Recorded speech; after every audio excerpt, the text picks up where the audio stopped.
How to fix earpiece not working on iPhone. Hello guys, this is Atticus and welcome back to another tutorial video.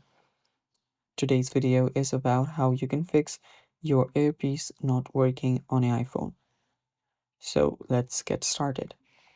So to fix your iPhone's earpiece, first you'll need to start by cleaning it up.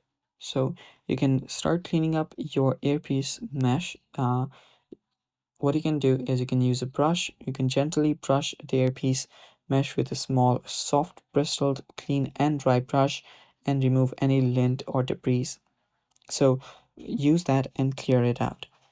After that, you can check your volume using your volume button or simply your control panel. So you can swipe down from the top right and use the volume slider to check the volume.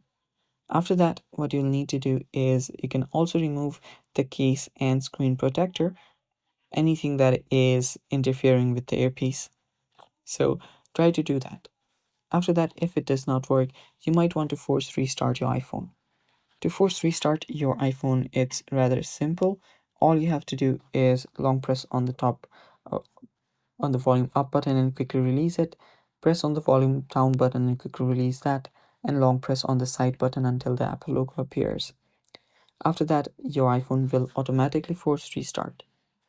Then, after you've restarted it, you'll need to disable your Bluetooth. So, for that, you can also just swipe down from the top right, check for the connectivity section, and if Bluetooth is turned on, simply press on it to turn it off. Because sometimes unknowingly you might be connected to an AirPod, so yeah, do that. After that, you'll need to turn off noise cancellation. Head over to settings. After you're on your settings, go to accessibility. On accessibility, go to audio and visual. So search for audio and visual, that is under the hearing section.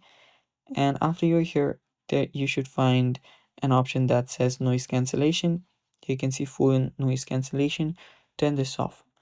After you've toggled that on, you have basically done everything that you can, and if that again does not fix it, the issue may be a hardware problem and you should contact Apple support. And that's it for today. Thanks for watching. Bye bye and take care.